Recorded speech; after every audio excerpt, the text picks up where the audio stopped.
Assalamualaikum warahmatullahi wabarakatuh. Saya Nisa Mukaromah dari kelas Manajemen Sumber Daya Manusia dengan nomor NIM 111810860. Di sini saya akan mempresentasikan tentang Kaizen untuk perusahaan. Definisi Kaizen. Istilah Kaizen diambil dari bahasa Jepang. Dalam bahasa Jepang, Kaizen dapat diartikan sebagai untuk perubahan menjadi lebih baik, atau perbaikan berkelanjutan. Kaizen telah terkenal menjadi filosofi strategi bisnis untuk membuat perubahan kecil, tetapi terus-menerus menjadi lebih baik dalam operasi perusahaan. Perubahan ini dapat berkisar dari langkah-langkah manufaktur hingga produktivitas, inventaris, atau masalah kontrol kualitas. Filosofi Kaizen. Terdapat dua bentuk penerapan dari filosofi Kaizen. Di antaranya adalah 1. Perencanaan. Sebagai perencanaan, Kaizen dapat membuat rancangan yang berfokus pada peningkatan area tertentu di dalam perusahaan. Rancangan ini dapat melibatkan seluruh elemen perusahaan dari berbagai tingkatan. Namun, fokus dari perencanaan ini terletak pada keterlibatan tim product development. Kedua, filosofi perusahaan. Seperti yang disebutkan sebelumnya, Kaizen dapat diterapkan sebagai budaya perusahaan. Sebagai filosofi, Kaizen berfokus membangun budaya di mana semua karyawan secara aktif terlibat dalam perkembangan perusahaan. Mengapa Kaizen perlu diterapkan? Kaizen mengembangkan kondisi di mana semua karyawan sangat terlibat. Ketika diterapkan dengan sukses dan jelas, Kaizen memenuhi 3 kebutuhan esensial karyawan. Pertama, perasaan terhubung dengan tujuan organisasi yang lebih besar dengan pekerjaan dan rekan kerja. Kedua, kesempatan untuk berpikir dan memecahkan masalah yang ada dengan solusi yang kreatif namun praktis. Ketiga, rasa memiliki dan kesadaran selama proses berlangsung. Konsep Kaizen yang menyeluruh dalam proses bisnis. 1. Sistem nilai Kaizen. Sistem nilai dasar Kaizen adalah perbaikan terus-menerus atas semua hal, di semua tingkat, sepanjang waktu. Semua strategi untuk mencapai kejatuhan ini di bawah payung Kaizen selamanya.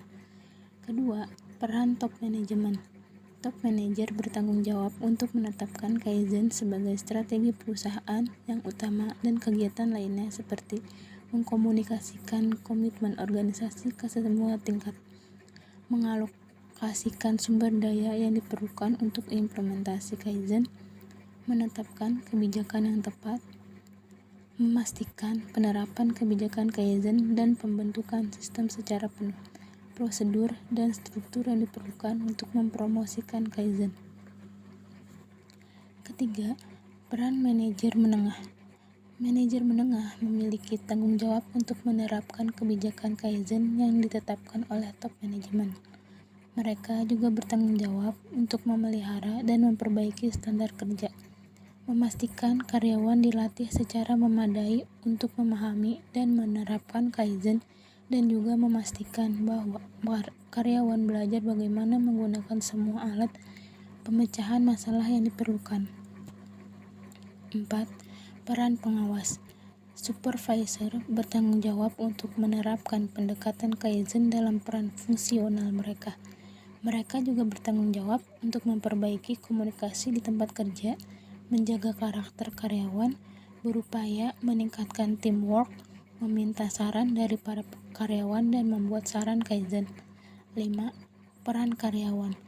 Karyawan bertanggung jawab untuk berpartisipasi dalam Kaizen dalam kerjasama tim, membuat saran Kaizen, melakukan kegiatan perbaikan diri secara terus-menerus, terus meningkatkan keterampilan kerja mereka melalui pendidikan dan pelatihan, dan terus memperbesar pekerjaan mereka melalui pelatihan lintas fungsional. Kaizen System. Kaizen System atau program perbaikan berkelanjutan adalah sebuah sistem yang dibentuk untuk mendorong ide kreatif dan pemecah masalah dengan menggunakan Kaizen skill, problem solving skill, melalui langkah-langkah yang tepat, berlangsung secara konsisten dan berkesinambungan. Tujuan Kaizen System.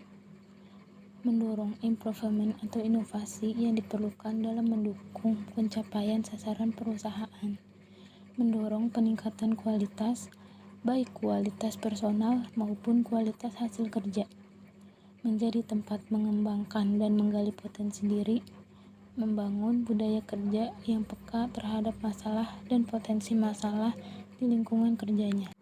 Kaizen System terdiri atas 5 jenis problem solving project. 1. IP adalah suatu sistem yang menampung dan mengimplementasikan saran atau usulan tertulis dari pekerja terdiri dari satu orang. Kedua, SDP adalah sekelompok pekerja terdiri dari 3-5 orang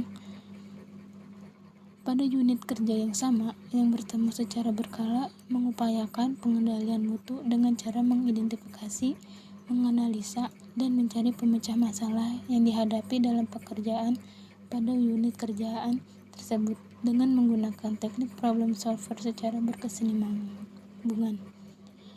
GP merupakan sekelompok pekerja yang terdiri atas orang-orang pada unit kerja berbeda yang membutuhkan sinergi dengan bagian lain untuk meningkatkan hasil kerjanya, menyangkut lebih dari satu bagian atau lintas departemen. Sekian presentasi dari saya. Apabila ada kekurangan atau kesalahan, mohon maaf. Wassalamualaikum warahmatullahi wabarakatuh.